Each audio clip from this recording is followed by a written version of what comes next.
ఈ ప్రభుత్వం అంతా పరిపాలన చేస్తున్నది దేన్ని బట్టి అండి?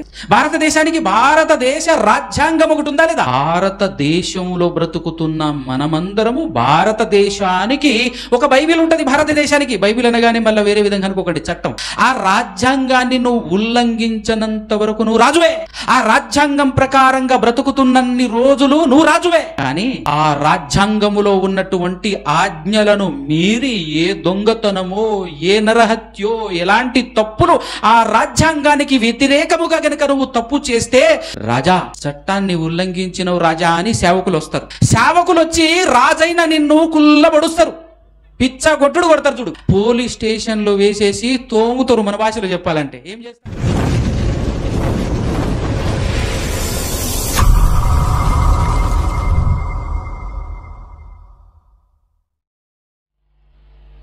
మొదటగా మన అందరినీ కని మన కొరకు సమస్త సృష్టిని నిర్మించిన మన అందరి దేవుడు, ఆ ఏకైక దేవునికి ఆయన కుమారుడు, ఈ లోక రక్షకుడు, మనుషులందరికీ ప్రభువుగా ఆయన నియమించిన యేసుక్రీస్తు ప్రభుల వారి ద్వారా పరిశుద్ధాత్మ సహాయముతో వేవేల స్తుతి స్తోత్రాలు కృతజ్ఞతాస్తుతులు చెల్లించుచున్నాను. అదేవిధంగా ఆయన మాటలు మీకు వినిపించాలి అనే ఆలోచనతో ఈ కార్యక్రమం అంతటినీ మరి జరిపిస్తున్నటువంటి సహోదరులకును, అదేవిధముగా దేవుని మాటలను భుజాన మోస్తూ తిరుగుతున్నటువంటి సేవకులు, వేదికను అలంకరించినటువంటి సేవకులకి, అలాగునే ఇక్కడ ఉన్నటువంటి ఈ చర్చి అనగా ఈ సంఘాన్ని నడిపిస్తున్నటువంటి సేవకులకును, అలాగే దేవుని మాటలు వినాలి శ్రద్ధగా అని వచ్చినటువంటి మీ అందరికీ క్రీస్తు పేరటనే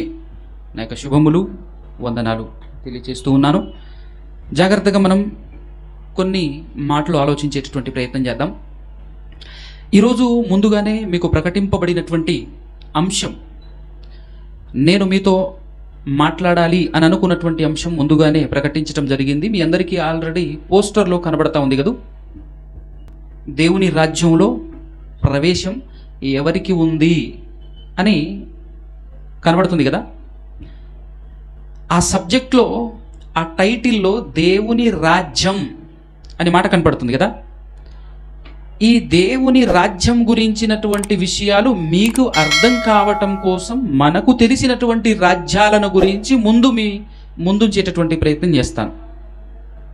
ఈ సబ్జెక్టు మాట్లాడే ముందు మీ పరిచయం ఇవ్వండి అని చెప్పేసి కూడా ఇక్కడ ఉన్నటువంటి మరి ఆహ్వానించినటువంటి సేవకులు కూడా చెప్పడం జరిగింది. కానీ ఈ సబ్జెక్ట్లోనే నా పరిచయం వస్తుంది కాబట్టి ముందుగా నేను చెప్పాల్సిన అవసరం లేదు, తర్వాత ఖచ్చితంగా వస్తుంది, మీరు విందురు. కానీ దేవుని రాజ్యంలో ప్రవేశము ఎవరికి ఉంది అనేటటువంటి టైటిల్లో మొదటగా దేవుని రాజ్యం అనేటటువంటి మాట కనబడుతుంది. కనుక దేవుని రాజ్యం మనకు అర్థం కావాలంటే ఫస్ట్ లోక రాజ్యం, ఆ లోక రాజ్యం యొక్క తీరు మనకు కాస్త అర్థమైతే బాగుంటుంది, అప్పుడు మీకు కరెక్ట్గా కన్వే అవుతుంది అనేది నా ఆలోచన. దాని కొరకు మనకు బాగా తెలిసినటువంటి విషయం ఏంటంటే ఈ లోక రాజ్యాలు. ప్రస్తుతం ఈ ఊరు తెలంగాణలో వస్తుందా, కర్ణాటకలో వస్తుందా? తెలంగాణ కదా. సో మనమందరం తెలంగాణ వాసులం. జస్ట్ బార్డర్లో ఉంది కాబట్టి కర్ణాటకకి బార్డర్ 1 కిలోమీటర్ ఉంటుందా? ఒక 3 కిలోమీటర్లు జర్నీ చేస్తే కర్ణాటక. సంతోషం. సో మీ అందరికీ ఆల్మోస్ట్ కర్ణాటక కన్నడ భాష వచ్చు అనుకుంటున్నాను కదా. కన్నడ గొత్తా ఎల్లరికం? గొత్తిల్ల? మంచిది, మనం ముందుకెళ్దాం. అయితే తెలంగాణ రాష్ట్రాన్ని పరిపాలిస్తున్నటువంటి ప్రభుత్వము ఇప్పుడు కాంగ్రెస్ ప్రభుత్వం కదా. మన సీఎం ఎవరు? రేవంత్ రెడ్డి గారు. ఓకే, వాళ్ళు ఆ ప్రభుత్వం లేదా ఆ కాంగ్రెస్ ప్రభుత్వం ఈ రాష్ట్రాన్ని పరిపాలించే ముందు మన దగ్గరికి వస్తారు. వాళ్ళు మన దగ్గరికి వచ్చి ఏం చేస్తారు? అమ్మ మాకు ఓటేయండి, దండం పెడుతూ మరి కదా, మాకు ఓటేయండి, మాకు ఓటేస్తే మేము మీకు సేవ చేసుకుంటామంటారు. అంతే కదా, మాకు మీరు ఓటేయండి, ఓటేస్తే మేము మీకు సేవ చేసుకుంటామంటారు. జనరల్గా వాళ్ళు చేసే సేవ ఎలా ఉంటుంది మన పట్ల అని కనుక మనం ఆలోచన చేస్తేనండి, వాళ్ళు ఓటు అడిగేటప్పుడు మేము సేవకులం, మీకు మేము సేవ చేసుకుంటున్నాము, సేవ చేసుకుంటాము, మాకు అవకాశం ఇవ్వండి, మీకు మేము సేవ చేసుకుంటాం అంటున్నారు అని అంటే మనం ఎవరము, వాళ్ళెవరు? వాళ్ళు ఏమంటున్నారు? వచ్చి సేవ చేసుకుంటాం, మాకు ఓటేయండి, మేము మీకు సేవ చేసుకుంటాము అంటున్నారు వాళ్ళు. అని అంటే వాళ్ళు మనకెవరు? సేవకులు. మనం ఎవరం ఇప్పుడు? రాజులం. అంతే కదా, మనం రాజులమే కదా. మనం రాజులం కాబట్టే మీకు సేవ చేసుకుంటామమ్మా, ఒక ఓటేయండి మాకు అని చెప్పేసి అడుగుతున్నారు కదా. అంటే ఇప్పుడు మనకు అర్థం కావాలి, నిజమే మనం రాజులమే, వాళ్ళు సేవకులు. వాళ్ళు మనకు చేసే సేవ ఎలా ఉంటుంది అని అంటే, మనం తల్లి గర్భములో పడినప్పటి నుండి ఆలోచిస్తేనండి, మనం తల్లి గర్భములో పడ్డామన్న విషయము తెలవగానే, తెలిసిపోగానే గర్భముతో ఉన్నటువంటి అమ్మ స్త్రీ వెంటనే 2 సేవకుల్ని పంపిస్తారండి మన దగ్గరికి, ప్రభుత్వం. అవునా కదా? ఎవరెవరిని? అంగన్వాడీ టీచర్ని, ఆయాని. అంతే కదా? వాళ్ళిద్దరు వస్తారు. వచ్చి, అమ్మా రాజు పుట్టబోతున్నాడట కదా, మరి ఆయన చాలా జాగ్రత్తగా ఉండాలి అని అంటే నువ్వు చాలా జాగ్రత్తలు తీసుకోవాలమ్మా అని చెప్పేసి ఆవిడకి ప్రతి నెల ఏం చేస్తుంటారో తెలుసా? ప్రతిరోజు గుడ్లు, పాల ప్యాకెట్లు ఫ్రీగా. ఏమిటి ఫ్రీగా? తెలుసు కదా. ఎక్కడి నుంచి మొదలైంది మనకు సేవ చూడొక్కసారి. నువ్వు పుట్టేటప్పుడు, నువ్వు పుట్టక ముందే నువ్వు గర్భంలో పడ్డావన్న సంగతి తెలిసిపోగానే అప్పటి నుంచి సేవ ఆరంభమవుతుంది చూడు.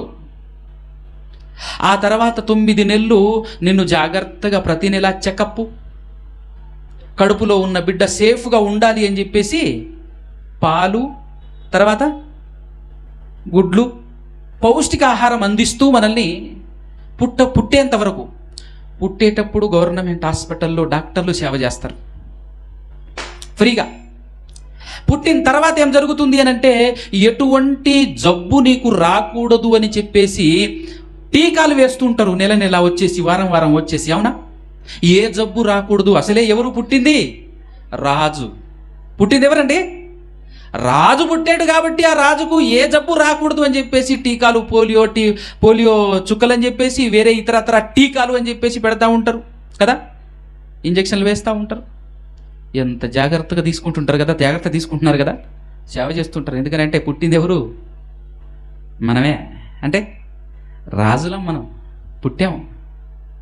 ఆ విధంగా సేవ చేసుకుంటూ పెరిగి పెద్దయిన తర్వాత ఏం చేస్తుంటారో తెలుసా? ప్రభుత్వం ఉచితంగా, ఈ కాలంలోనైతే ఉచితంగా తిని బతుకునాయనా అని చెప్పేసి బియ్యం ఉచితమే కదా, ఫ్రీగా బియ్యం, ఫ్రీగా బియ్యం, రేషన్. అక్కడ ఇంకేమేమి వస్తాయి? చాలా వస్తాయి కదా. అంటే రేషన్ ఫ్రీ, కట్టుకోవటానికి ఇల్లు, దాని కొరకు ఎంత ఇచ్చారు? ఇప్పుడు రీసెంట్గా ఏదో ఇందిరమ్మ పథకం కింద 5 లక్షలు ఇస్తున్నాము, ఇల్లు కట్టుకో, ఇల్లు లేనటువంటి వాళ్ళకి ఇల్లు. అంటే మనం ఆరోగ్యంగా ఉండాలని, మనం ఇల్లు కట్టుకొని బ్రతకాలని, ప్రతిదినం మనం తినటానికి ఆహారం కోసం అని చెప్పేసి రేషన్ బియ్యం అని, మనకేదైనా జబ్బు వస్తే ఫ్రీ హాస్పిటల్ కదా. ఇవన్నీ మనకు అనుగ్రహిస్తున్నది, లేదంటే ఇవన్నీ మనకు ఇస్తున్నది, సప్లై చేస్తుంది ఎవరు అని అంటే ప్రభుత్వం పేరు చెప్తాం మనం కదా. వృద్ధాప్యంలో కాస్త వృద్ధులైపోయిన తర్వాత ఏంటి? పింఛన్ వస్తుంటుంది కదా, వృద్ధుల కొరకు పింఛన్ వస్తూ ఉంటుంది. ఇంకా ఈ కాలంలో అయితే స్త్రీలు, అమ్మా మీరు ఎడికైనా పోవచ్చు, ఎడికైనా రావచ్చు అని చెప్పేసి ఫ్రీ. ఏమిటది? బస్సు, రవాణా సౌకర్యం కూడా ఫ్రీయే. ఏంటిది ఈ సేవ అంతా? ఎవరిది? ఎవరు చేస్తున్నారు ఈ సేవ అంటే? ఎవరు చేస్తున్నారండి? ప్రభుత్వం, గవర్నమెంట్. ఫైనల్గా ఎవరి పేరు చెప్తాం మనం? అక్కడ సీట్లో కూర్చున్న ఆయన ఎవరు? రాజు, రేవంత్ రెడ్డి గారు. ఏవేవో స్కీములు మనకు అప్పు ఇవ్వటం కోసం పెడుతున్నాడా లేదా? ఆరోగ్యశ్రీ అని చెప్పేసి, అలాగే ఏదైనా కారు కొనుక్కోవాలా, దానికోసం ఒక స్కీమ్ ఉంటుంది, దానికోసం కూడా ఒక స్కీమ్ ఉంటుంది. ప్రతిదానికి ఒక స్కీమ్ ఇచ్చి దాని ద్వారా మన సేవ చేసుకోవటానికి ప్రభుత్వం చేస్తున్నటువంటి ప్రయత్నాలు. అంత మాత్రమే కాకుండా మనకు సెక్యూరిటీ గార్డు కోసం అని చెప్పేసి ప్రతి మండలానికి పోలీస్ స్టేషన్, పోలీసులు కదా, రెవెన్యూ, ఇటు పక్కన చూస్తే ఎంఆర్ఓలు కదా, అర్థమవుతుందా? ఎంఆర్ఓలు, ఇటు ఎస్ఐలు, పోలీసులు, కార్యదర్శులు అని చెప్పేసి ఈ ప్రభుత్వ అధికారులు అనబడేటటువంటి వాళ్ళందరూ కూడా ఎవరికి సేవ చేస్తున్నారు? మనకే కదా. పోలీసులు వ్యవస్థ ఎందుకుందో తెలుసా? ఆ పోలీసు వాళ్ళు ఎందుకో తెలుసా? నిన్నెవరైనా ఏమైనా అంటే మేము చూసుకుంటాం అనే కదా, అంతే కదండి. అంటే మన కోసం సేవకులు. అటు జిల్లా వారీగా చూసుకుంటే ఎస్పీ ఉంటాడు, కలెక్టర్ ఉంటారు, వాళ్ళ దగ్గర ఉన్నటువంటి పోలీసు వ్యవస్థ కానివ్వండి, వాళ్ళ దగ్గర ఉన్నటువంటి అదంతా కూడా వాళ్ళందరూ కూడా ఏం చేస్తుంటారు మన కోసం? మనం కంప్లైంట్ ఇవ్వాలే కానీ ఏం చేస్తారు? మనకు ఇబ్బంది కలగకుండా, మనల్ని ఎవరు కొట్టకుండా తిట్టకుండా, మనల్ని కాపలా కాస్తూ మనం పోయి కంప్లైంట్ ఇస్తే మన కొరకు పరిగెత్తుకొని వచ్చి మనకు సేవనందిస్తూ ఉంటారు. ఇది ఒక సైడే మనం ఆలోచన చేసింది కదా. ఇప్పుడు మనల్ని ఇబ్బంది పెట్టేటటువంటి వాళ్ళు ఎవరు? మనలాంటి వాడు. అతను కూడా రాజే, అతను కూడా రాజే. కానీ ఆ రాజు తన తోటి ఇంకొక రాజును ఇబ్బంది పెడితే లేదంటే ఈ ప్రభుత్వం అంతా పరిపాలన చేస్తున్నది దేన్ని బట్టి అండి? మనం రాజులం ఎప్పటి వరకు తెలుసా? భారతదేశంలో బ్రతుకుతున్న మనమందరము భారతదేశానికి ఒక బైబిల్ ఉంటుంది. భారతదేశానికి బైబిల్ అనగానే మళ్ళీ వేరే విధంగా అనుకోకండి, చట్టం. భారతదేశానికి భారతదేశ రాజ్యాంగం ఒకటి ఉందా లేదా? ఆ రాజ్యాంగాన్ని నువ్వు ఉల్లంఘించనంత వరకు నువ్వు రాజువే. ఆ రాజ్యాంగం ప్రకారంగా బ్రతుకుతున్నన్ని రోజులు నువ్వు రాజువే. కానీ ఆ రాజ్యాంగములో ఉన్నటువంటి ఆజ్ఞలను మీరి ఏ దొంగతనమో, ఏ నరహత్యో, ఎలాంటి తప్పులు ఆ రాజ్యాంగానికి వ్యతిరేకముగా కనుక నువ్వు తప్పు చేస్తే, రాజా చట్టాన్ని ఉల్లంఘించినవు రాజా అని సేవకులు వస్తారు. సేవకులు వచ్చి రాజైన నిన్ను కుల్లబడుస్తారు, పిచ్చగొట్టుడు కొడతారు. చూడు, అవునా కదా? పోలీస్ స్టేషన్లో వేసేసి తోముతారు. మన భాషలో చెప్పాలంటే ఏం చేస్తారండి? అంతేనా కదా?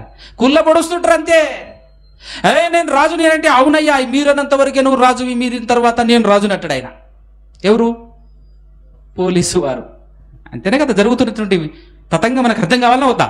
మనం ఎక్కడున్నాం, ఏం చేస్తున్నాం, మన పరిపాలకులు ఎవరు, మనం ఎవరిని పరిపాలిస్తున్నాం అనేటువంటి విషయం. లేదంటే మనం రాజులం అయితే మనకు సేవకులు ఎవరు?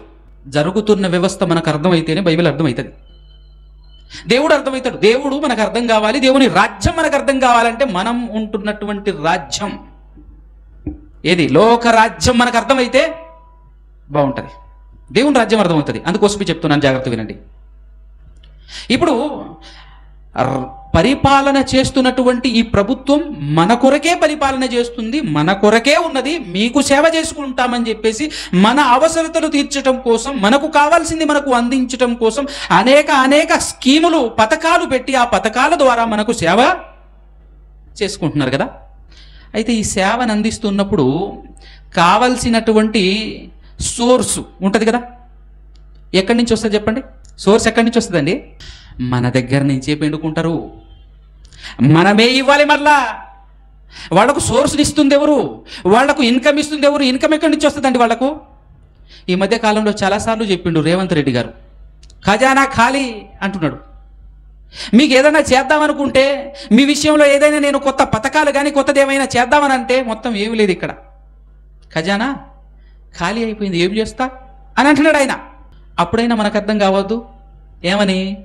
ఓరే మన డబ్బులే తీసుకొని మన మీదనే పెత్తనం చలాయిస్తున్నాడు ఈయన, మన దగ్గర నుంచే తీసుకుపోయి మన మీద రాజయ్యి మనకు సేవ చేసుకుంటానంటున్నాడు. ఏదో ఆయన సొంత సొమ్ముతో ఏమైనా మనల్ని పరిపాలిస్తున్నాడా? మన సొమ్ము రేషనిస్తున్నది, వాళ్ళ సొమ్ము రేషనిస్తున్నది. చెప్పండి, అర్థమవుతుందా మీకు? మనకు ఏ సేవ చేసినా వాళ్ళ సొంత సొమ్ముతో చేస్తున్నాను అనుకుంటున్నారా? మనం ఇస్తేనే, మనం పన్ను రూపంలో, శిస్తుల రూపంలో, ట్యాక్స్ రూపంలో మనం ఏదైతే ఇస్తున్నామో అదే వాటినే వాళ్ళు తీసుకొని వాటి ద్వారా ఏదైనా మనకు చేయాలి అనుకుంటే మన డబ్బే మనకి ఇస్తారు, మనం ఇచ్చేదే మనకి చేస్తూ ఉంటారు. ఇది పరిపాలన తీరు, ప్రభుత్వం యొక్క తీరు మనకు అర్థం కావాలి.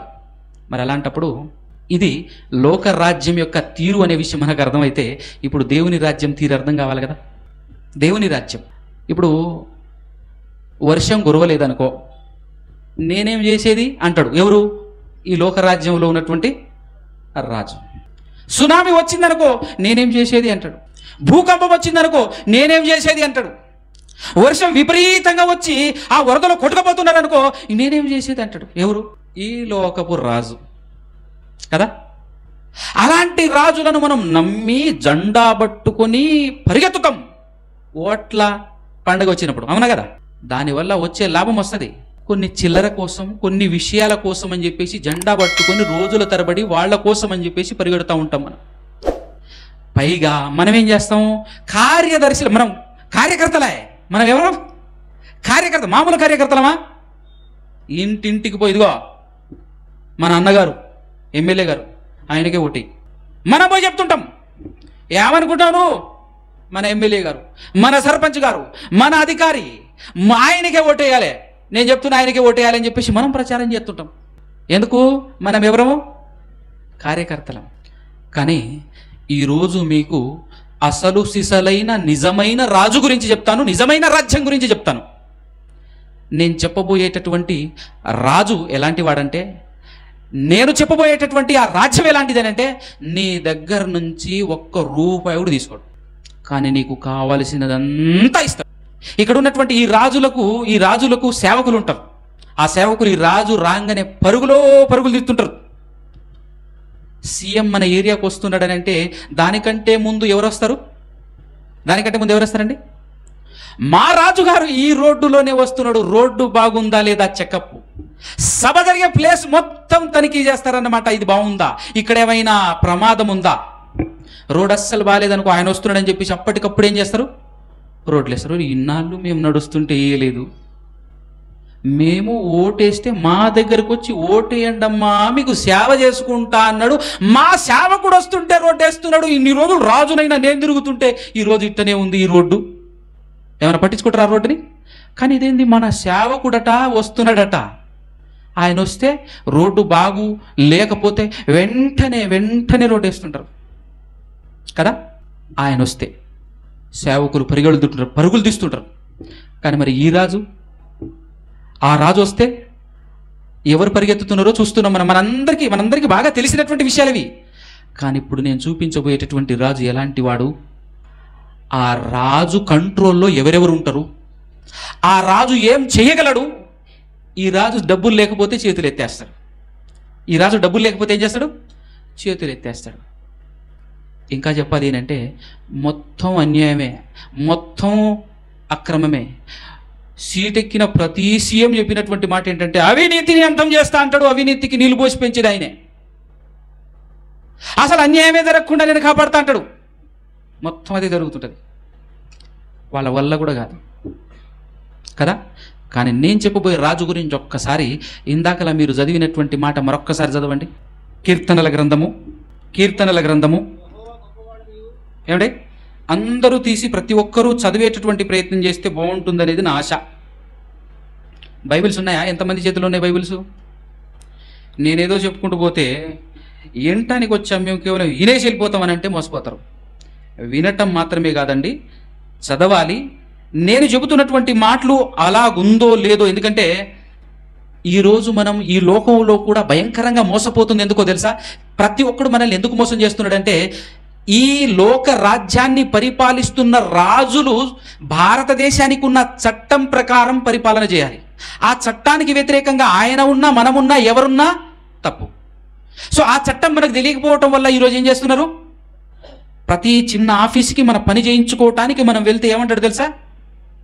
100 రూపాయలు చేసిస్తా అంటాడు, 500 చేసిస్తా అంటాడు, 1000 రూపాయలు చేసిస్తా అంటాడు. పని కావాలి కదా అని చెప్పేసి నోరు మూసుకొని మనం ఏం చేసేస్తున్నాము? డబ్బులు ఇచ్చేసి వచ్చేస్తున్నాం. అంటే ఏం చేస్తున్నాం తెలుసా? తెలియకుండానే లంచం ఇచ్చి వస్తున్నాం. కానీ ఫ్రీగా చేయాలి. వాళ్ళు ఎందుకు ఫ్రీగా చేయట్లేరు అని అంటే, మనకు రూల్స్ తెలియవు. భారతదేశ రాజ్యాంగ చట్టంలో ఏముందో మనకు తెలియదు. కాబట్టి ప్రతిోడు మనల్ని దోచేటోడే, ప్రతిోడు మనల్ని మోసం చేసేటోడే. సేమ్ టు సేమ్ అమ్మ, అర్థం కావాలి. ఇది మీకు తెలియకపోతే మా లాంటి వాళ్ళు వచ్చి మోసం చేస్తూనే ఉంటారు. ఉన్నది లేనిది కలిపి చెప్పుకొని భలే చెప్పాడు కదా, చెప్పే విధానం బాగుంది కదా, అద్భుతంగా చెప్పాడు కదా అని అనుకుని పోతే మీరు మోసపోతారు. మీకు దక్కాల్సింది దక్కవు. అందుకోసమే ప్రతి ఒక్కరూ చదువు కలిగేటటువంటి వారు, చదువు ఉన్నటువంటి ప్రతి ఒక్కరూ బైబిల్ ఓపెన్ చేసి చదవండి. కీర్తనలు 135వ కీర్తన, పేజీ నంబర్ 523, పాత నిబంధన 5వ వచనం నుంచి చదివితే, యెహోవా గొప్పవాడనియు మన ప్రభువు అంటే ఈ మాటకు అర్థం ఏంటో తెలుసా? ప్రభుత్వము చేసేవాడు అని అర్థం.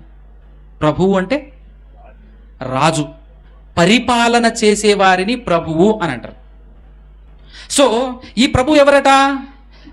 గొప్పవాడట. యెహోవా గొప్పవాడనియు మన ప్రభువు సమస్త దేవతల కంటే గొప్పవాడనియు నేనెరుగుదును అని భక్తుడు రాస్తూ చెప్తున్నటువంటి మాట 6వ వచనం చూడండి ఎంత బాగుందో. ఆకాశమందును భూమి యందును సముద్రముల యందును మహాసముద్రములన్నింటి యందును ఆయన తనకిష్టమైనదంతయు జరిగించువాడు అని మాట్లాడుతున్నాడండి. ఇలాంటి రాజును మీరు చూసారా? ఎలాంటి రాజట ఇతను? ఆకాశమందును, తర్వాత భూమి యందును సముద్రముల యందును మహాసముద్రములన్నింటి యందును ఆయన తనకిష్టమైనదంతయు జరిగించువాడు. భూదిగంతముల నుండి ఆవిరి లేవజేయువాడు ఆయనే.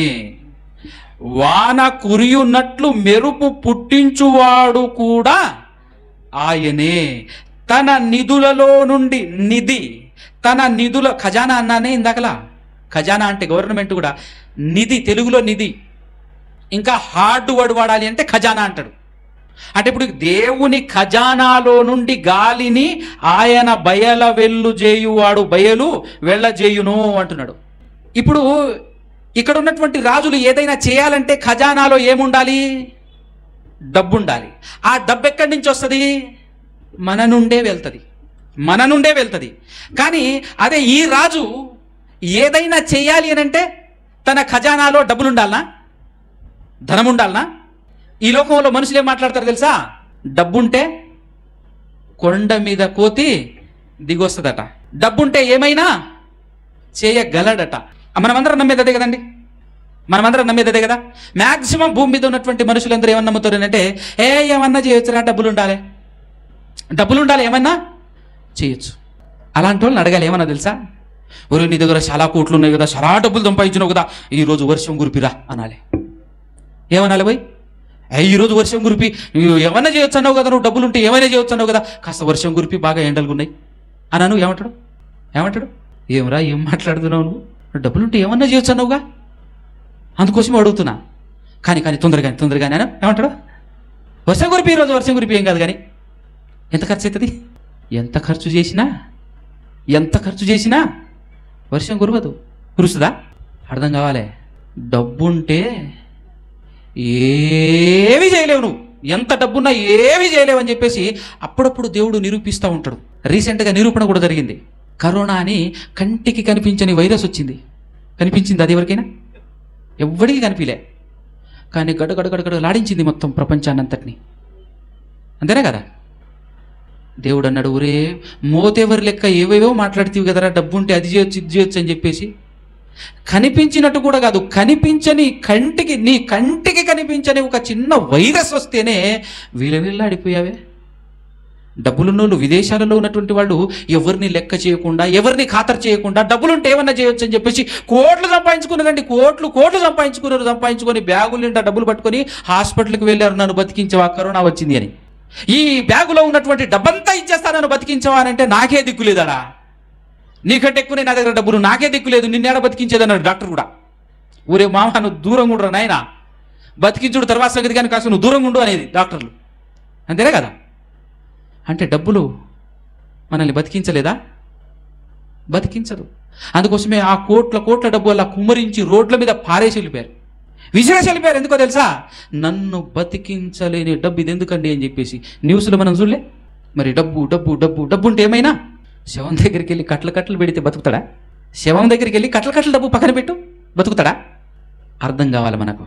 సో ఇక్కడ మాట్లాడబడినటువంటి యెహోవా అనేటటువంటి రాజు ఉన్నాడే, ఆయన ఏం చేస్తాడట? ఆకాశమందును భూమి మీదను సంపటం, బతికించటం, కురిపించటం, వర్షాన్ని, భూమిని బద్దలు చేయటం, ఆకాశాన్ని చీల్చటం, ఏమైనా ఇక్కడ ఎక్సెప్టెన్సెన్స్ ఏమి లేవు. ఇక్కడ ఇది చెయ్యలేడు అనటానికి ఏమీ లేదు. కానీ డబ్బున్నోడు చేయలేనివి చాలా ఉన్నాయి కదా. డబ్బున్నోడు లక్షలు పెట్టి స్ప్రింగులు ఉన్నటువంటి బెడ్ కొంటాడు. చూడెట్టుందో బెడ్ అని. నిద్రను కొనగలడా వాడు? నిద్రను కొనగలడా? నిద్రే పట్టని జబ్బు వచ్చింది అనుకో, ఎంత పెద్ద పరుపు కొన్నా ఏం లాభం వస్తుంది చెప్పు? ఉపయోగం లేదు, అవునా కదా? ఏది కొన్నా పెద్ద పెద్ద గడియారాలు కొంటుంటారు కదా. గడియారం కొంటడేమో కానీ టైంని కొనగలడా? టైం కొనగలడా? కొనలేడు. రీసెంట్గా యాక్సిడెంట్లు, ట్రైను, బస్సు కాలిపోవటాలు మీకు బాగా చూసే ఉంటారు, తెలిసే ఉంటుంది కదా. ఆహా, ఈ ఒక్క క్షణం రిటర్న్ పోతే ఎంత బాగుండని చాలామంది అనుకున్నారు. ఒకే కుటుంబంలో 3 అమ్మాయిలు, ఒకే కుటుంబంలో ఉన్నటువంటి కుటుంబం కథం కాలిపోయింది. భార్య, పిల్లలు, భర్త, ఆ కుటుంబంలో ఉన్నటువంటి వాళ్ళు, మిగిలినటువంటి వాళ్ళు అన్నదమ్ములు ఉన్నారే, వాళ్ళు అనుకున్నాలే కదా ఈ ఒక్క రాత్రి రిటర్న్ పోయి ఉంటే బాగుండేది కదా అని చెప్పేసి. డబ్బులున్న వాళ్ళ దగ్గరికి వెళ్ళి అడుగు, లేదంటే ఈ దేశాన్ని పరిపాలిస్తున్నటువంటి సీఎంలు, పిఎంలు అనుకునేటటువంటి వాళ్ళ దగ్గరికి వెళ్ళి అడుగు, ఏమని? ఈ ఒక్క రాత్రి రిటర్న్ తీసుకోవా, రివర్స్ చేయవా అని అంటే చేస్తారు వాళ్ళు? చెయ్యలేరు. కానీ ఏమైనా చేయగలిగేటటువంటి రాజు, ఈ రాజు ఏమైనా చేయటం మాత్రమే కాకుండా ఇంకేం చేస్తాడో ఒక్కసారి 100వ కీర్తన చూడండి. ఇక్కడ 100వ కీర్తన, ఇదే కీర్తనలో అందరితో మాట్లాడుతున్నాడు. 1 నుంచి చూసినట్లయితే, సమస్త దేశములారా యెహోవాకు ఉత్సాహ ధ్వని చేయుడి, సంతోషముతో యెహోవాను సేవించుడి, ఉత్సాహగానము చేయుచు ఆయన సన్నిధికి రండి. యెహోవాయే దేవుడని తెలుసుకొనుడి, ఆయనే మనల్ని ఏం చేశాడట? ఆయనే పుట్టించెను. నెక్స్ట్ మాట, మనము ఆయన వారము, మనము ఆయన ప్రజలము, ఆయన మేపు గొర్రెలము. మనము ఆయన మేపు గొర్రెలము, ఆయన మనల్ని పుట్టించాడు. అంటే మనలను పుట్టించిన దేవుడు మనలను పరిపాలన చేయాలి అనుకుంటున్నాడు. అర్థమవుతుందంటే దాదాపు మీరందరూ ఇక్కడ కూర్చున్నటువంటి వాళ్ళందరూ కూడా క్రైస్తవులే అని అనుకుంటున్నాను. క్రైస్తవులేనండి అందరూ? దాదాపు మరి బైబిల్ చదివే ఉంటారు కాబట్టి ఉన్నటువంటి సమయాన్ని బట్టి నేను స్పీడ్గా కొన్ని విషయాలు చెప్తాను, వినండి. ఆది కాండంలో దేవుడు భూమిని, ఆకాశమును, గాలిని, ఈ పంచభూతాలుగా పిలువబడేటటువంటి ఈ ప్రకృతిని, ఈ సృష్టిని సృష్టించిన తర్వాత చివరిగా ముఖ్యుడుగా, తనకు కావలసిన వారుగా, తన పిల్లలుగా ఉండాలని మనుషులను పుట్టించాడు. తన స్వరూపమందు తన పోలిక చొప్పున మనుషులను పుట్టించాడు. ఆ మనుషులే మనం కదా. అయితే మనమందరము కూడా ఆనాడు దేవుడు పుట్టించినటువంటి ఒకే ఒక వ్యక్తి ఆదాము అనబడినటువంటి ఆయన ద్వారానే మనం పుట్టుకొచ్చాము, ఆయనలో నుండే మనం పుట్టుకొచ్చాము కదా. అయితే ఆ మనిషితో ఆనాడు దేవుడు చెప్పినటువంటి మాట ఏంటంటే, ఒక్కసారి ఆదికాండము 1వ అధ్యాయము 27 నుంచి చూడండి. నేను చదువుతాను, వినండి స్పీడ్గా. దేవుడు తన స్వరూపమందు నరుని సృజించెను, దేవుని స్వరూపమందు వాని సృజించెను, స్త్రీని గాను పురుషుని గాను వారిని సృజించెను. దేవుడు వారిని ఆశీర్వదించెను, ఎట్లనగా మీరు ఫలించి అభివృద్ధి పొంది విస్తరించి భూమిని నిండించి. బాగా వినండి ఇక్కడ మాట, భూమిని నిండించి దానిని లోబరుచుకొనుడి. దేని లోబరుచుకోవాలట? వినండి జాగ్రత్తగా. దానిని లోబరుచుకొనుడి, సముద్రపు చేపలను, ఆకాశములో ఉన్న పక్షులను, భూమి మీద ప్రాకు ప్రతి జీవిని ఏం చేయాలట? ఏలండి అన్నాడు. ఒక ఉన్నతమైన విషయం. మనుషులను దేవుడు పుట్టించిన తర్వాత దేవుడు మనకిచ్చినటువంటి మాట, మనకు చెప్పినటువంటి మాట ఏంటంటే, నువ్వు రాజువి అన్నాడు. ఇక్కడ అలా లేదు కదా అని అనకండి. మిగతా జంతువులు, భూమి మీద జీవరాశులు ఎన్నున్నాయో తెలుసండి? జీవము కలిగి నడిచేవి, చెలించేవి, కదిలేటటువంటి జీవరాశులు 90 లక్షల రకాల జీవరాశులు ఉన్నాయట. ఎన్ని? 90 లక్షల రకాల జీవరాశులు. ఎలా లెక్క పెట్టారు వాళ్ళు అని అంటే, కుక్క, నక్క, పంది, తోడేలు, ఆవు, గేదె, ఇలా లెక్క పెట్టుకుంటూ పోతే ఎన్నున్నాయట?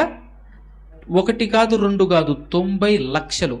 లక్ష కూడా కాదు, 10 లక్షలు, 20 లక్షలు కాదు, 90 లక్షల రకాల జీవరాశులలో ఒక జీవే మనిషి. ఒక జీవి మనిషి. ఈ మనిషిని దేవుడు ఎలా చేశాడంటే, మిగతా జీవరాశులన్నింటికి రాజువు నువ్వే, వాటిని పరిపాలించు అన్నాడు. అంతేకాదు, ఇక్కడ మనకు అర్థం కావాలి, భూమిని కూడా నువ్వే పరిపాలన చేయాలి. ఎవరిని? భూమిని కూడా నువ్వే పరిపాలన చేయాలి. అంటే నీ మాట విని భూమి పని చేయాలి, నీ మాట విని గాలి, నీ మాట వినాలే గాలి, నీ మాట వినాలే భూమి, నీ మాట వినాలి ఆకాశం, నీ మాట వినాలి ప్రకృతి అని చెప్పాడు దేవుడు. చెప్పాడా లేదా తెలుసా మీకు అందరికీ? జీవరాశులను పరిపాలించే రాజువు నువ్వు అని చెప్పాడు. హెబ్రీయులకు రాసినటువంటి పత్రికలో మాట ఉంటుంది చూడండి, 1వ అధ్యాయము, కొత్త నిబంధన. హెబ్రీ గ్రంథకర్త తెలియచేస్తున్నటువంటి ఒక ఉత్తమమైనటువంటి మాట. 1వ అధ్యాయం 13 నుంచి, అయితే నేను నీ శత్రువులను నీ పాదములకు పాదపీఠముగా చేయు వరకు నా కుడి పార్శ్వమున కూర్చుండుము అని దూతలలో ఎవనిని గూర్చి అయినను ఎప్పుడైనను చెప్పినా. దూతల గురించి నేను ఈ మాట చెప్పలేదు, కానీ ఈ దూతల గురించి ఒక ఇన్ఫర్మేషన్ ఇస్తున్నాడు చూడండి. 14వ వచనం, దూతలందరూ, వీరందరూ అంటే ఎవరో తెలుసా? దూతల గురించి మాట్లాడుతూ వీరందరూ రక్షణయను స్వాస్థ్యము, రక్షణ అనే స్వాస్థ్యము పొందబోయే వారికి, రక్షణ అనే స్వాస్థ్యము పొందబోయేది ఎవరు చెప్పండి? ఐడియా ఉందా ఎవరికైనా? రక్షణ అనే స్వాస్థ్యము పొందబోయేటటువంటి వారెవరు? ఎవరండి? ఒకరైనా చెప్పండి, ముందుకెళ్దాం. తెలీదా? ఎవరు చెప్తున్నారు? గట్టిగా చెప్పండి, కాస్త అందరికి వినపడుతుంది. మానవుడు. మనమైతే కాదుగా, మానవుడు. మానవుడేమైనా మనమా? మనమే కదా మానవులం, ఉండాలి కదా మనకు. మనమేనండి రక్షణ పొందేటటువంటి వాళ్ళ, మనమే కదా. రక్షణ అనే స్వాస్థ్యం పొందబోయేటటువంటి మనకు పరిచారము చేయుటకై పంపబడిన సేవకులైన ఆత్మలు కారా? ఎవరు? దేవదూతలు ఎవరట? సేవకులైన ఆత్మలు. ఎవరికి సేవకులట? మనుషులమైన మనకు సేవకులు ఎవరట? దూతలు, దేవదూతలు. ఇంతకిప్పుడు ఈ దేవదూతలు ఎవరబ్బా అని అనుకుంటున్నారా? ఈ దేవదూతలు ఎవరు అనుకుంటున్నారా? ఒకసారి ఇదే అధ్యాయంలో 7వ వచనం చూడండి. తన దూతలను వాయువులుగాను తన సేవకులను అగ్ని జ్వాలలుగాను. అంటే మనకు అర్థం కావాలి, వాయువులు అంటే అర్థం ఏంటండి? గాలి. గాలిని వాయువులు అని కూడా అంటారు. తెలుగు భాషలో పర్యాయ పదాలు ఎక్కువ. గాలి అన్న రఫ్ లాంగ్వేజ్లో మనం వాడేది గాలి. కానీ పాతకాలంలో 200 సంవత్సరాల క్రితం వెళ్తే వాయువు అనే పిలిచేవాళ్ళు గాలిని. ఏమని? వాయువు అంటే ఇప్పుడు ఎవరు? అగ్నిజ్వాలలు. అగ్ని అంటే ఎవరు ఇప్పుడు? దూతలండి. అదే చెప్తున్నాడు దేవుడు.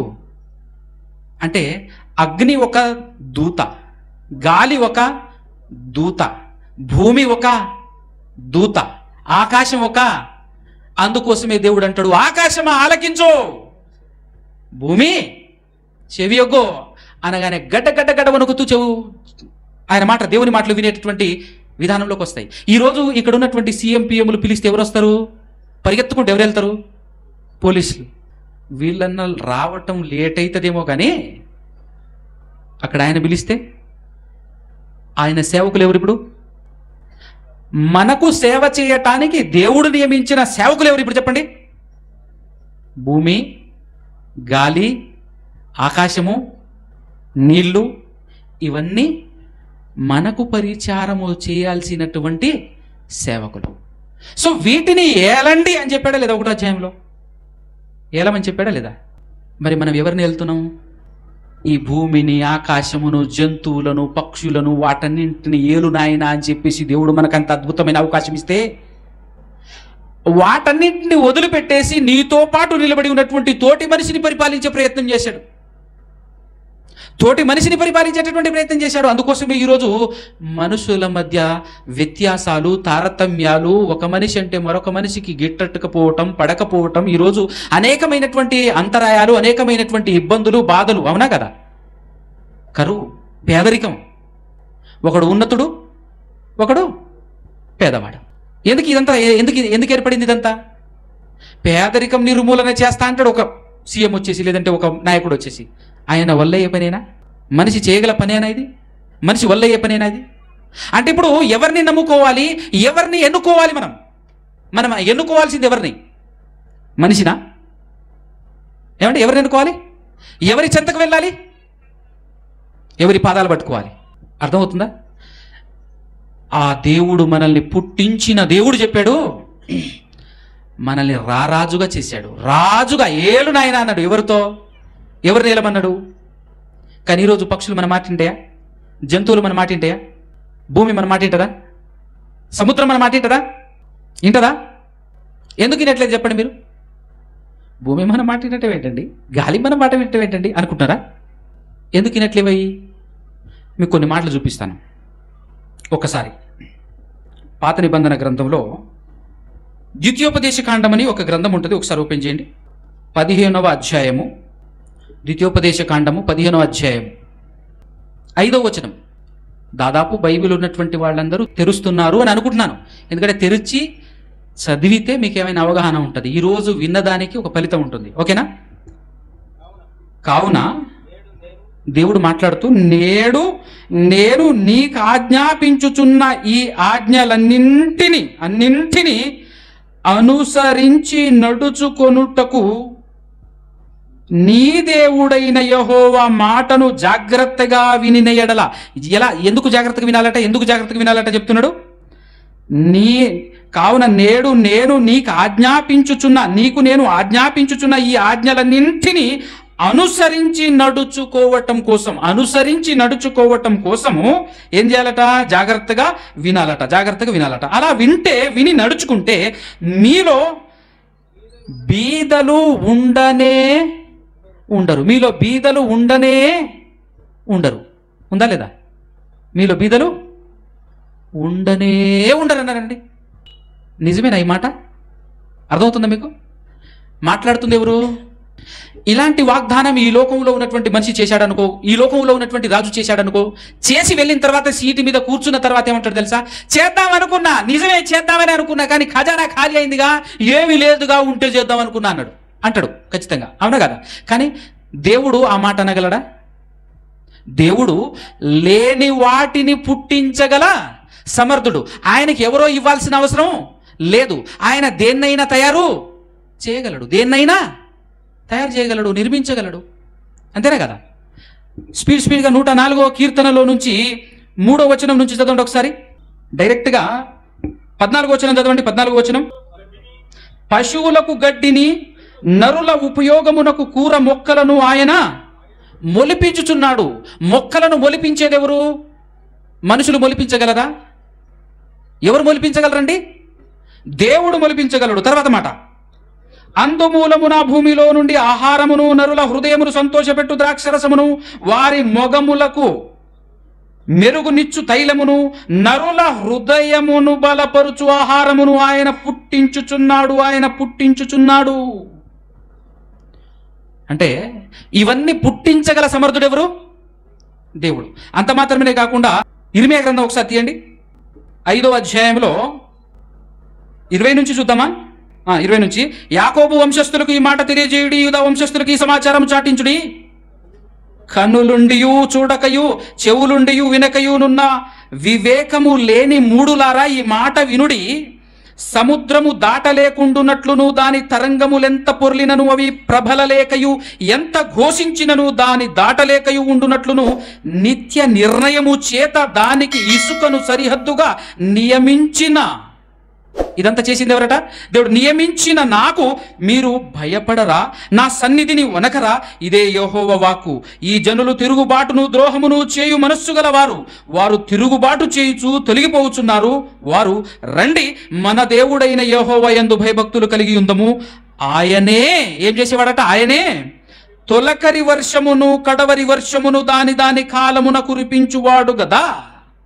నిర్ణయింపబడిన కోత కాలపు వారములను ఆయన మనకు రప్పించునని తమ మనస్సులో ఏం చేయరట?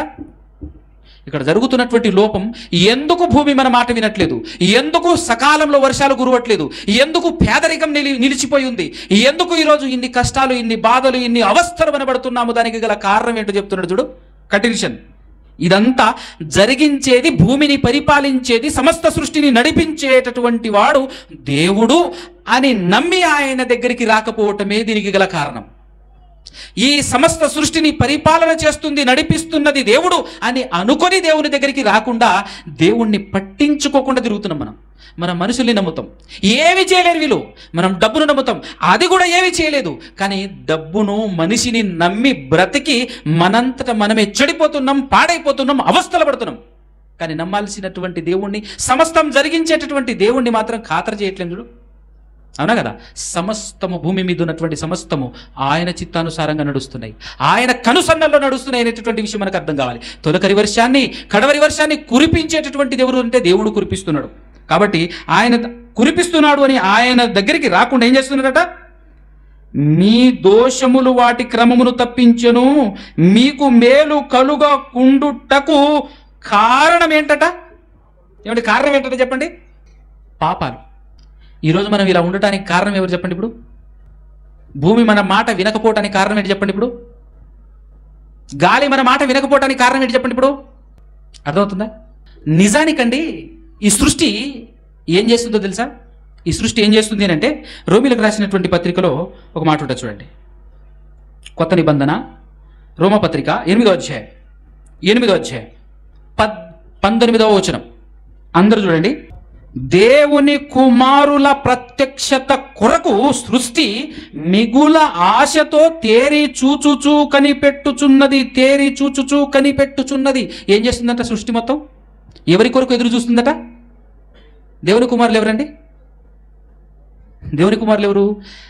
ఎవరైతే దేవుని కొరకు బ్రతుకుతారో, ఎవరైతే దేవుణ్ణి తెలుసుకొని బ్రతుకుతారో, ఎవరైతే దేవుని చిత్తాన్ని జరిగిస్తూ బ్రతుకుతారో, దేవుడు చెప్పినటువంటి, దేవుడిచ్చినటువంటి ఆజ్ఞలు లేదంటే దేవుని రాజ్యాంగానికి కట్టుబడి దేవుని రాజ్యములో ఒక సభ్యులుగా, దేవుని రాజ్యములో ఒక సభ్యుడుగా ఎవరైతే బ్రతుకుతుంటారో అలాంటి వారి కొరకు ఎదురు చూస్తుందట ఎవరు? సృష్టి. ఎందుకు? అలాంటి వారిని ఘనపరుద్దామని, అలాంటి వారిని సేవ చేసుకుందామని. దేవుని మాటల ప్రకారంగా బ్రతికితే ఎలా సేవ చేస్తుందో, ఎంత లోబడుతుందో సృష్టి అని చెప్పటానికి నిలువెత్తు నిదర్శనం ఎవరో తెలుసా? 2000 సంవత్సరాల క్రితం భూలోకానికి దేవుడు ఒక ఆయన్ని పంపించాడు. భూలోకానికి వచ్చాడు ఒక ఆయన. ఆయన పేరేంటి? యేసుక్రీస్తు ప్రభుల వారు, దైవ కుమారుడు. నా చిత్తమును నెరవేర్చుకొనుటకు నేను రాలేదు. నేను ఎవరి కోసం వచ్చాను? నన్ను పంపించిన నా తండ్రి చిత్తము నెరవేర్చుటకే వచ్చి ఉన్నాను అని చెప్పేసి ఆయన అడుగడుగు, ఒక్క అడుగు కూడా పక్కకు వేయకుండా దేవుని మాటల ప్రకారంగా, దేవుని ఆజ్ఞల ప్రకారంగా, ఆయన చిత్తానుసారముగా ఆయన బ్రతికాడు గనుకనే అడుగడుగు సృష్టి ఆయనకు లోబడింది. అడుగడుగున సృష్టి ఆయనకు తల వంచి, శిరస్సు వంచి నమస్కరించింది, విలువిచ్చింది, గౌరవించింది. ఆయన పని నిమిత్తమై వెళ్తుంటే సముద్రం దారినిచ్చింది. ఇచ్చిందా లేదా? చదువుతుంటాం మనం బైబిల్ కదా. త్వరగా అవతలికి వెళ్ళాలి. ఒక్క ఓడ, ఒక్క పడవ కూడా లేదు అక్కడ. దోణెలు లేవు. ఏం చేయాలి? నడిచిపో ప్రభువా అని చెప్పింది సృష్టి. సముద్రం మీద నడుచుకుంటూ వెళ్ళిపోయారు అవతలికి. యేసుక్రీస్తు ప్రభుల వారు మనకు మాదిరి చూపించడానికి వచ్చాడు.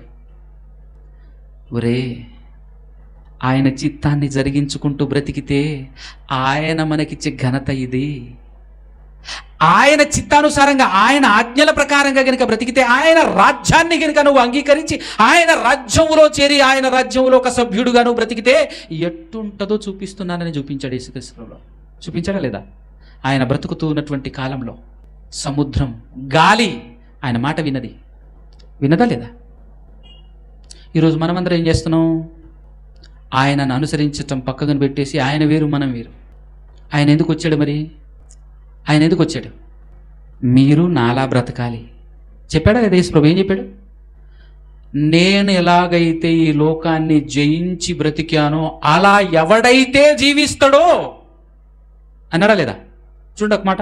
ప్రకటన గ్రంథం 3వ అధ్యాయం, ప్రకటన గ్రంథం 3వ అధ్యాయం 20వ వచనం. యేసుక్రీస్తు ప్రభుల వారు ఈ లోకాన్ని జయించి పునరుద్ధానుడై మనుషులు ఆయన్ని చంపేస్తే చావు కూడానండి, చావు కూడా మన మాట ఏంటది? నువ్వు దేవుని మాట వింటే ఎంత అద్భుతం, అంతేనా కదా? చావును సైతం జయించి మరలా దేవుని దగ్గరికి వెళ్ళి దేవుని కుడి పార్శ్వాన ఆశీనుడై అక్కడి నుంచి మాట్లాడుతున్నాడు. ప్రకటన గ్రంథం అంటే అక్కడి నుంచి మాట్లాడుతున్నాడు యేసుక్రీస్తు ప్రభువు. ఏం చెప్తున్నాడు చూడండి 20వ వచనంలో.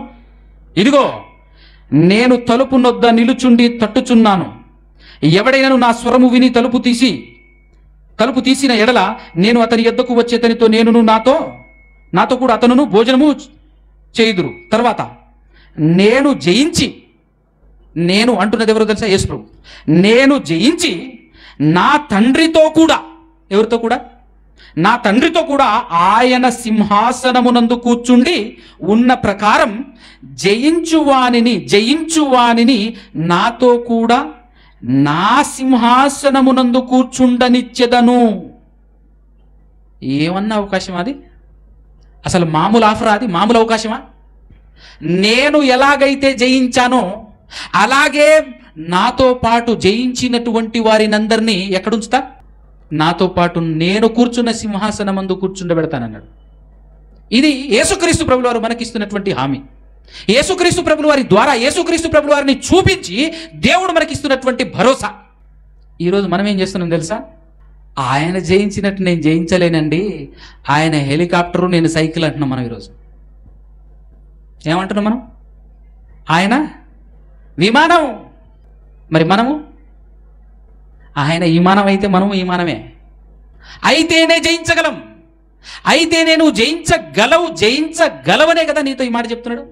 నాతో పాటు నేను ఎలాగైతే జయించానో అదే రకంగా మీరు కూడా ఈ లోకాన్ని జయిస్తేనే తప్ప ఎక్కడికి రాలేరు, ఈ సింహాసనం మీదకి రాలేరు.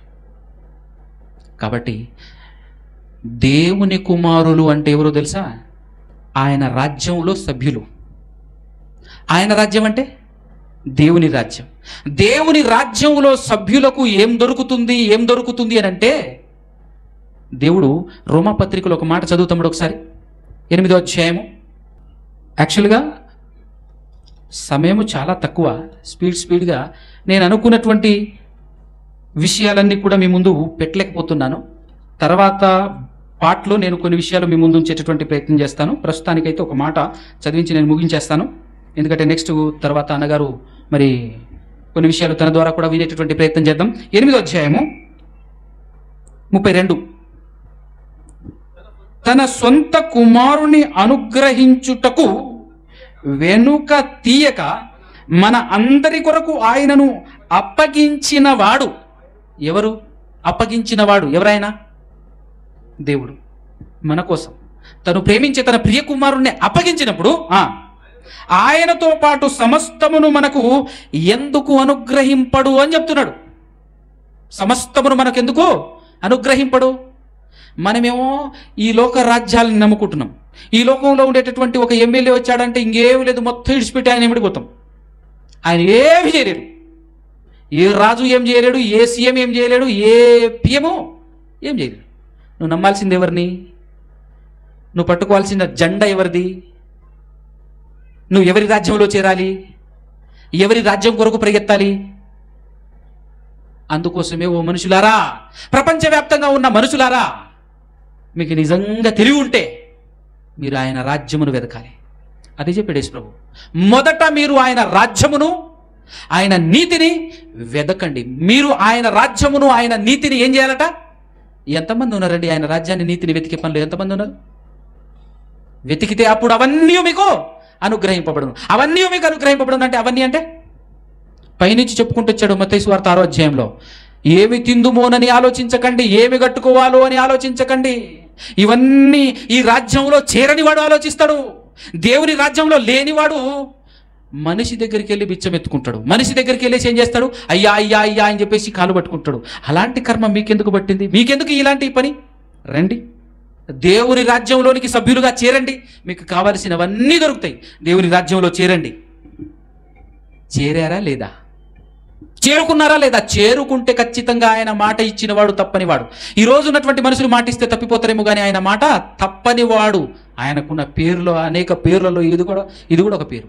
మాట తప్పనివాడు ఆయన. మాట తప్పని దేవుడు మాటిస్తున్నది ఎందుకు తెలుసా? నువ్వు నా రాజ్యాన్ని, నీతిని వెతుకు, అప్పుడు నీకు కావాల్సినవన్నీ. నీకోసమని నువ్వు అడగక ముందే నా సొంత కుమారుణ్ణే బలిచ్చేసినటువంటి వాడిని నేను. అలాంటిది నీకోసం ఇంకా సమస్తమును అనుగ్రహించలేనా, ఇవ్వలేనా? నా చేతిలో ఏమేమి ఉన్నాయో చూశారు. గాలి ఆయన చేతిలో, వర్షం ఎప్పుడు కురిపించాలంటే అప్పుడు కురిపించగలడు. భూమి ఆయన చేతిలో, భూమిని పండమంటే పండుతుంది, లేకపోతే ఆగిపోతుంది. నా మాట వినే సృష్టి నీ మాట కూడా వినాలంటే నువ్వు నా కుమారుడు అవ్వాలి, నా దగ్గరికి రావాలి, నా రాజ్యంలో సభ్యుడుగా చేరాలి. ఓకేనా? ఇప్పుడు ఆయన రాజ్యంలో చేరాలంటే ఆయన వెతకాలి. ఆయన వెతకి, ఆయన రాజ్యాన్ని వెతికి ఆయన రాజ్యంలో మనం చేరాలి. ఎలా చేరాలో పాఠం, అసలు ఆ రాజ్యం ఎలా ఉంటుందో మీకు చూపిద్దామని నాకు ఇవ్వబడినటువంటి ఈ సమయంలో క్లుప్తంగా మీ ముందుంచాను. ఎంతో గొప్పదైన రాజ్యం. ఆ రాజ్యానికి రాజు ఆయనే.